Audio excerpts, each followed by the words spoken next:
আমাদের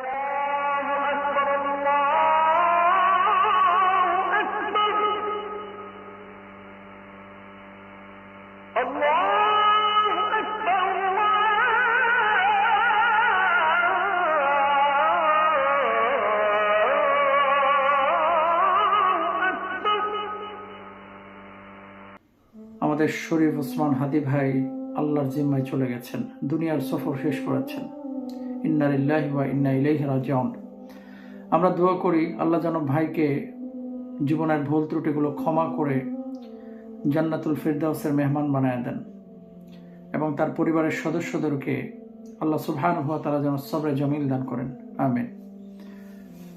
তিনি যে শহীদ হুকমান, কয়েক ধরনের শহীদের কথা রাসূল সাল্লাল্লাহু আলাইহি ওয়াসাল্লাম হাদিসের মধ্যে বলেছেন। তো শরীফ ওসমান হাদি ভাই, আমরা দোয়া করি আল্লাহ যেন তাকে শাহাদাতের মর্যাদা দান করেন। আজকে একটি হাদিস নিয়ে আমি কথা বলবো, যাতে করে যারা তাকে এই দুনিয়া থেকে বিদায় করেছে, অন্যান্য এই সমাজের ভাই এবং বোনেরা যারা তার মতো উজ্জীবিত, যারা দেশ নিয়ে ভাবে, মানুষ নিয়ে ভাবে, মানুষের অধিকার নিয়ে ভাবে, তারা যাতে করে ভীত সন্ত্রস্ত না হয়ে যায়, সেজন্য এই হাদিসটি উপস্থাপন করা। তার আগে আমি যারা তাকে এভাবে দুনিয়া থেকে বিদায় করলো গুলি করে, তাদের চূড়ান্ত শাস্তি কামনা করছি। কিসাসের বিধান আমি রাষ্ট্রীয়ভাবে ডক্টর ইউনূসকে বলবো, বা নীতি নির্ধারক যারা আছে তাদেরকে বলবো, আপনারা চালু করেন।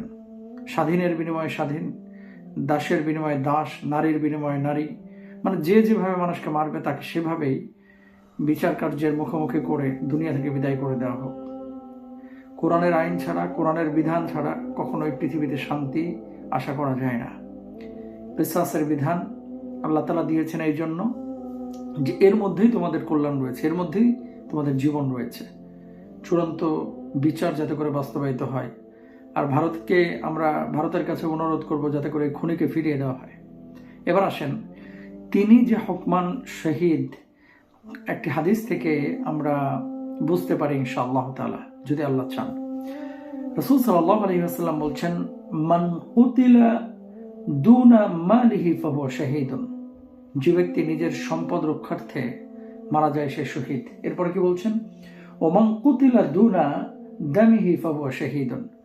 কোন ব্যক্তি নিজের প্রাণ রক্ষা করতে গিয়ে যদি মারা যায় সে শহীদ। 3 নম্বর পয়েন্ট দেখেন, ওমান কুতিলা দুনা আহলিহি ফাহুয়া শাহীদুন।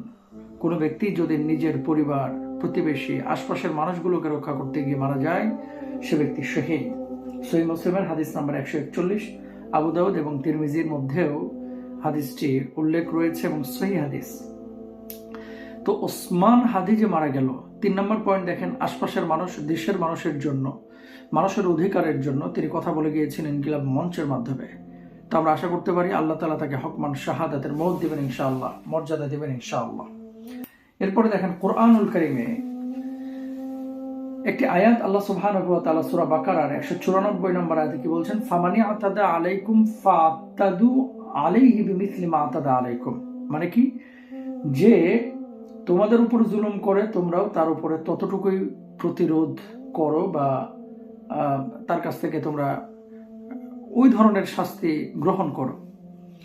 অন্যায়ভাবে আক্রমণ করা হয়েছে, নিজের অধিকার রক্ষার জন্য কেউ প্রতিরোধ করেছে, আর তাকে কেউ আঘাত করে এইভাবে দুনিয়া থেকে বিদায় করে দিয়েছে, শরিয়ার ভাষ্য অনুসারে সে ব্যক্তি হুকমান শহীদ, এবং আখিরাতে আল্লাহ সুবহানাহু ওয়া তাআলা তাকে সেই মর্যাদা দিয়ে উঠাবেন।